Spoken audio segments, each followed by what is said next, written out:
Bismillahirrahmanirrahim. Assalamualaikum warahmatullahi wabarakatuh. Alhamdulillah wassalatu wassalamu ala Rasulillah wa ala alihi wa sahbihi wa man walah wa ba'd. Saudara-saudariku, di antara tuntunan fikih yang sangat penting diketahui dan dijalankan oleh setiap muslim ataupun muslimah dalam syariat Islam adalah tuntunan mandi janabah. Mandi besar yang dilakukan baik oleh lelaki ataupun perempuan yang telah mengalami mimpi tertentu atau telah berlangsungnya hubungan seksual suami istri secara legal atau hal-hal yang sejenis dengannya. Tuntunan dimaksud telah disampaikan oleh Rasulullah SAW dengan sangat detail dan direkam dengan sangat sempurna oleh para ulama kita, khususnya para ulama hadis dalam kitab-kitab hadis mereka. Di antara sekian kitab itu, bersama kita saat ini ada kitab Imam Muslim, dikenal dengan Sahih Muslim. Jika Anda memasuki kitab yang ketiga, yaitu Kitabul Haid, ya, di bab yang ke-9, bab Sifatul Ghuslil Janabah, bab tentang tata cara mandi janabah. Anda akan temukan di sini di nomor hadis 316, 317, ya, dan selanjutnya bagaimana Sayyidah Aisyah radhiyallahu taala anha memberikan contoh gambaran seperti yang disaksikan dari perbuatan Nabi sallallahu alaihi wasallam, yang dengan itu memberi petunjuk pada kita bagaimana cara mengerjakan mandi janabah dimaksud. Saya bacakan sejenak, kemudian kita akan praktekkan langsung, ya, dari lokasi kamar mandi tertentu supaya lebih paham apa yang akan coba kita lakukan. Saya akan bacakan satu hadis dulu, ya, ke rawi terakhirnya saja. Qala an Aisyah radhiyallahu taala anha qalat, hadis ini diperoleh dari Sayyidah Aisyah ummul mukminin, semoga Allah meridai kepada beliau. Beliau menyampaikan, kana Rasulullah sallallahu alaihi wasallam, adalah Rasulullah sallallahu alaihi wasallam, idza tasala minal janabati, apabila beliau melakukan mandi janabah, mandi besar, yabda'u fayaghsilu yadayhi, maka beliau akan memulai dengan mencuci kedua telapak tangannya dulu, dibersihkan dulu telapak tangannya. Kemudian thumma yufrigu bi yaminihi 'ala shimalihi fayaghsilu farjahu. Setelah itu beliau kemudian menuangkan dengan tangan kanannya ke tangan kirinya, ya, sejumlah kadar air tertentu. Kalau bisa kita gunakan misalnya pakai gayung, ya, atau kita bisa gunakan dari keran untuk mengambil, ya, kemudian dialirkan ke tangan kiri untuk membersihkan pertama bagian kemaluannya terlebih dahulu. Setelah itu thumma yatawadda wudu'ahu lis-shalah, kemudian beliau menunaikan wudu seperti wudu untuk menunaikan salat, ya, jadi tadi membersihkan telapak tangan keduanya, menuangkan dari tangan kanan air ke bagian tangan kiri dan membasuh atau membersihkan kemaluan, kemudian berwudu seperti halnya wudu salat. Tsumma ya'khudhul ma'a fayudkhilu asabi'ahu fi usul asy-sya'ri. Kemudian beliau mengambil air, ya, lalu dengan air itu beliau menyela-nyela, ya, di bagian rambut kepalanya sehingga meresapkan air kepada bagian kepala secara merata. Lalu kita lanjutkan. Jadi mohon izin saya nggak pakai kacamata, ya, jadi saya menyesuaikan. Bismillah. Kemudian hatta idza ra'a an qad istabra'a hafana 'ala ra'si thalatha hafanat. Kemudian ketika beliau sudah merasakan, jadi sudah mulai merata dengan baik, ya, baru diserapkan, ya, dialirkan secara merata dengan jemarinya. Setelah itu baru kemudian dibasuhkan, ya, 3 kali basuhan disiram, ya, ke kepala itu sehingga menyerap dengan sempurna ke bagian pori-pori dan ke seluruh bagian kepalanya. Setelah itu thumma afadha 'ala sa'iri jasadihi thumma ghasala rijlaihi, lalu menyempurnakan untuk membasuh seluruh tubuhnya dari kanannya kirinya secara sempurna keseluruhannya, baru kemudian di akhir membasuh kedua kakinya. Nah, ini nanti ada yang menarik, ya, sebelum kita praktekkan teman-teman sekalian. Ini pun ada di Al-Bukhari. Di sini disebutkan nomor hadis 248, 262, juga nomor hadis 272. Nah, ada yang sangat menarik teman-teman sekalian saat beliau mempraktekkan tata cara mandi janabah ini dalam perihal wudu. Jadi yang hadis pertama menerangkan kepada kita, dalam wudu ini dilakukan seperti halnya sholat, tapi membasuh kakinya diakhirkan. ya, membasuh kakinya diakhirkan. Jadi setelah kemudian tuntas keseluruhan, ya, kemudian sampai dari kumur-kumur, ya, setelah itu istinsyaq wajah, tangan sampai siku, kemudian kepala, kemudian telinga. Nah, ini kaki nggak dibasuh dulu. Ini hadis bagian pertama. Jadi setelah nanti yang tadi selesai habis, baru terakhir nanti pindah tempat untuk bisa membersihkan kaki, ya, bagian terakhir. Nah, kemudian adapun hadis yang keduanya itu menyempurnakan keseluruhannya dalam wudhu. Jadi sampai dengan kaki, baru kemudian bisa dilakukan seperti yang tadi, sela-sela, guyur kepala, kemudian sampai dengan selesai dan tuntas.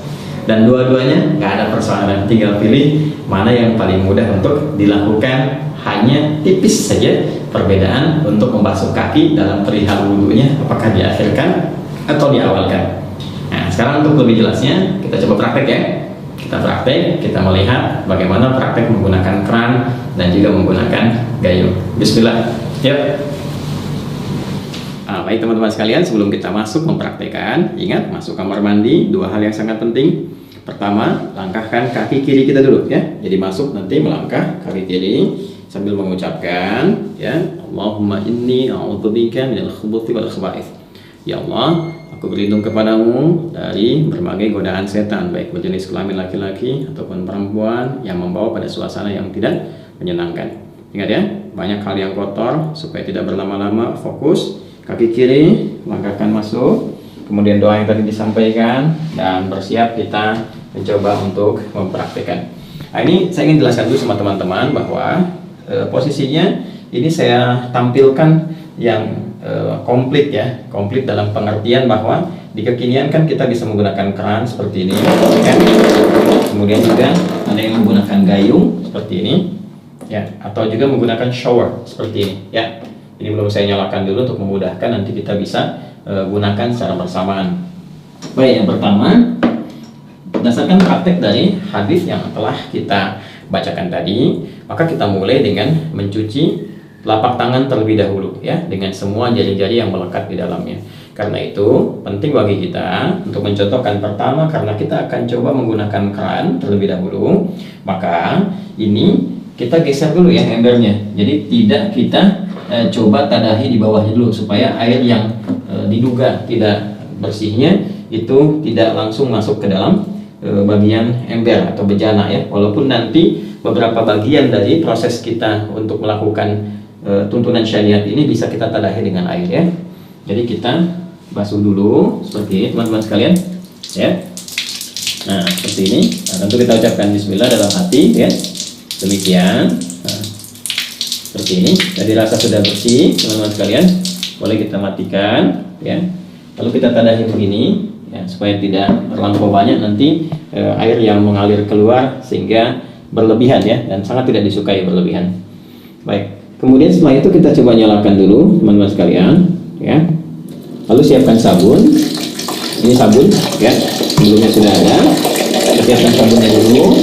Nah, ini sabun penting karena nanti di dalam hadisnya teman-teman sekalian, itu nanti saat membasuh kemaluan, itu tangan setelah itu dibasuh dulu menggunakan tanah. Dalam hadisnya itu, ya, tanah. Nah, ini sebagai pengganti dalam konteks tanah itu bisa menggunakan apa? Menggunakan sabun, ya. Jadi intinya membersihkan kotoran, mungkin bakteri atau yang lain yang melekat di dalam tangan setelah membasuh kemaluan. Tadi sudah kita tangan sudah kita basuh, ya, sudah kita bersihkan. Setelah itu kita lebih baik sambil jongkok seperti ini, ya, sambil jongkok, karena mungkin sisa-sisa dari bagian tubuh kita bisa juga dikeluarkan untuk mengalir. Kemudian setelah itu dibersihkan bagian kemaluan, ya. Jadi ambil air, teman-teman bersihkan bagian kemaluan dengan rapi, dengan bersih. Nah, setelah kemudian ini hadis tadi yang tidak sempat saya bacakan, ya, hadis yang keduanya, karena untuk mempercepat, ya, untuk mempercepat ke praktek. Jadi nanti setelah dibersihkan, ambil sabun, ya, di sabun diambil secukupnya. Kemudian, nah, seperti ini, ya. Nah, kita bisa kemudian cucikan dulu, basuhkan, kemudian baru kita bilas dengan menggunakan air seperti ini, ya. Nah, sudah selesai. Baik. Nah, ini sudah bersih bagian kemaluan. Lalu setelah itu kita bersiap untuk berwudu seperti wudunya sholat, ya. Jadi ini saya coba singkapkan dulu teman-teman sekalian, ya, sampai sini supaya ini bagian siku juga bisa ada batas yang terlihat. ini ya. Kita mulai wudhu seperti halnya wudhu untuk sholat. Nah, ini seperti biasa ya. Nah, boleh kalau mau begini lagi, ini kan sudah bersih nih tangan tadi ya, begini. Nah, sudah berniat dalam hati kita. Nah, bismillah sudah kita ucapkan juga ke dalam hati kita. Kita mulai ya. Baik. Nah, ini kita bisa berkumur-kumur seperti biasa.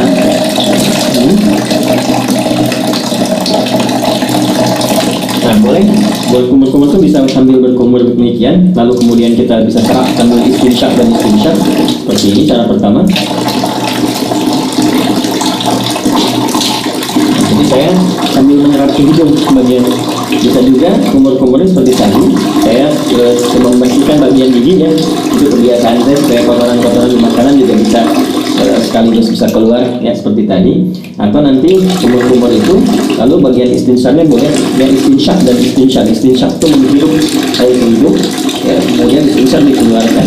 Nah, dalam suasana COVID semacam ini itu penting karena nanti reseptor-reseptor virus itu yang suka menempel di bagian hidung ya, sebelum masuk ke laring, ke faring, lantas ke paru-paru, kita berlindung dari semua itu ya. Nah, ini bisa setidaknya bisa dikeluarkan dengan istinsyak, menghirup air ke hidung dan istinsyak dikeluarkan. Seperti contohnya ya, hirup ya, jelas ya. Baik. Nah, ini teman-teman sekalian sudah.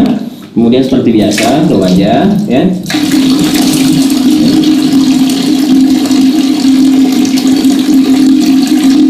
Nah, teman-teman ya, ingat yang pernah saya contohkan. Jadi ngambil air, ini saya ambilkan. Ini nggak apa-apa saya agak ini karena saya tadah di bawah ya. Nah, seperti ini. Lihat baik-baik. Nah, begini. Ini yang jempol ya, ke bagian belakang telinga begini. Lalu seperti ini, teman-teman. Nah, tadi sudah begini ke bagian belakang, begini. Nah, yang telunjuk ke sini untuk membersihkan bagian ujung-ujung mata. Tuh. Kalau yang ada jenggot dimulai seperti ini ya. Baik. Seperti biasa 2-3 kali, jadi boleh 2 kali, boleh 3 kali untuk menyempurnakan. Saya contohkan seperti itu saja ya. Jadi kemudian teman-teman, nah ini kalau biasanya saya kalau nggak pakai tadah di bawah seperti di tempat wudhu masjid atau apa, ini dibuka, nanti biasanya saya matikan dulu gini. Tuh, ya, tangan sampai siku seperti biasa, kanan dulu sampai selesai ya.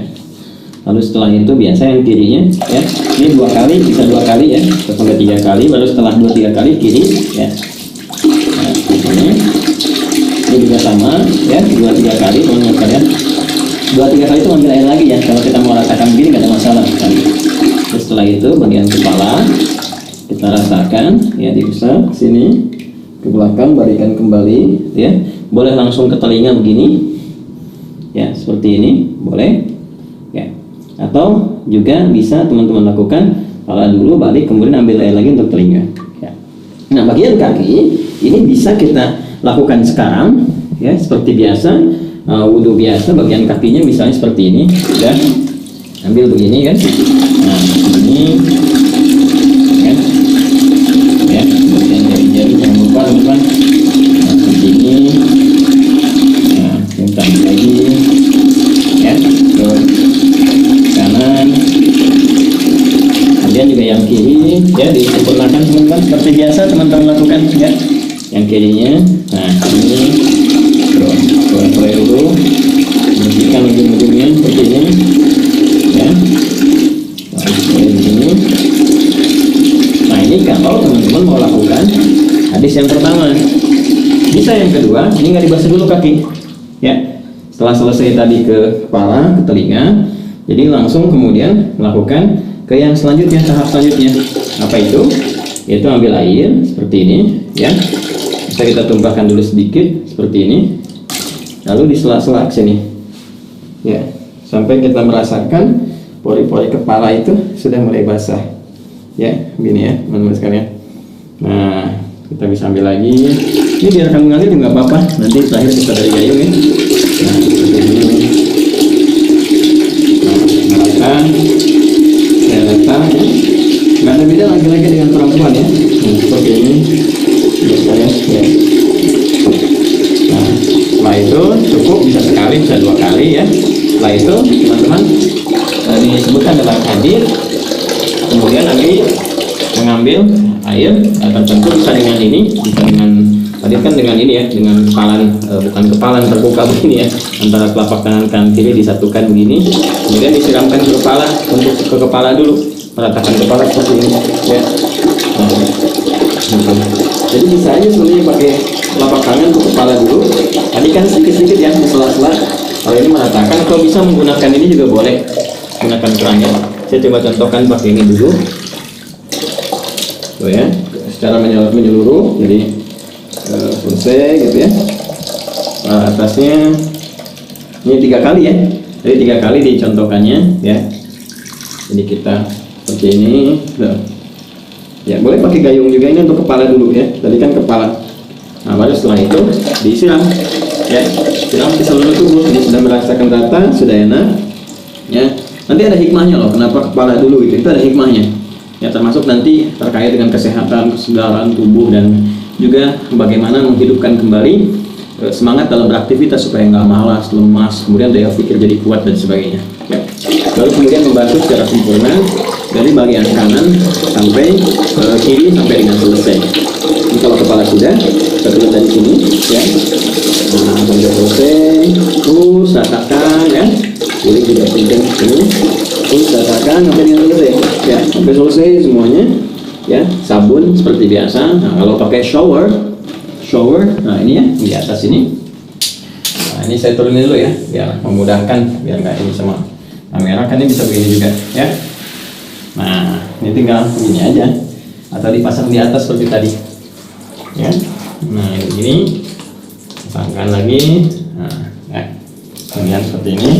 Nah ini lebih rata ya. Sebelah kanan ini pakai apa? Pakai sabun dan seterusnya. Nah, kemudian selesai teman-teman sekalian. Nah ya, jadi ini sudah disabunin, rata semua. Nah kalau bagian pertama tadi yang kakinya belum dibasuh, belum dibersihkan, maka berpindah tempat ya. Berpindah tempat tuh gini, supaya tidak teraliri oleh air yang tadi sudah kita basuhkan ke tubuh kita, sehingga masih bercampur kotoran-kotoran yang mungkin tidak mengalir sempurna. Itu ya hikmahnya. Maka berpindah sedikit, pindah sedikit kan. Kemudian kita mulai basuh kaki ya, yang tadi belum terbasuh dalam wudhu tadi pada hadis yang pertama. Boleh kita basuhkan sesuai seperti yang dalam apa namanya wudhu. Kita ambil misalnya begini ya, kita masukkan. Nah seperti ini ya, ini masuk kaki secara sempurna ya kan. Lagi nah seperti ini ya. Atau karena saat mandi tadi kan sudah dibersih, gosok-gosok, bisa tinggal begini juga bisa ya, begini bisa. Nah seperti itu. Nah cuma kalau kita ambil hadis yang kedua, hadis yang kedua kita ingin gunakan wudhunya sempurna sampai dengan ke kaki seperti tadi saya contohkan, maka yang terakhir nggak perlu dilakukan lagi ya, cukup kita siram aja untuk selanjutnya gitu kan, selesaikan dan sudah selesai. Nah karena sudah mandi besar itu menghilangkan hadas-hadas yang besar, otomatis yang kecil juga hilang ya. Jadi tidak perlu kita berwudu kembali. Kalaupun ada yang ingin berwudu kembali ya tidak dipersalahkan juga. Tapi karena sudah selesai kan tadi wudu sudah, kemudian mandinya juga sudah, jadi tidak wudu pun ya tidak menjadi persoalan, tidak perlu wudu lagi, tinggal pakai handuk ya, diselesaikan, dirapikan dan selesai tuntas. Nah ini teman-teman admin nggak bawakan anduk jadi saya harus keluar untuk contohkan dulu, keluar kamar mandi dengan menggunakan kaki kanan ya.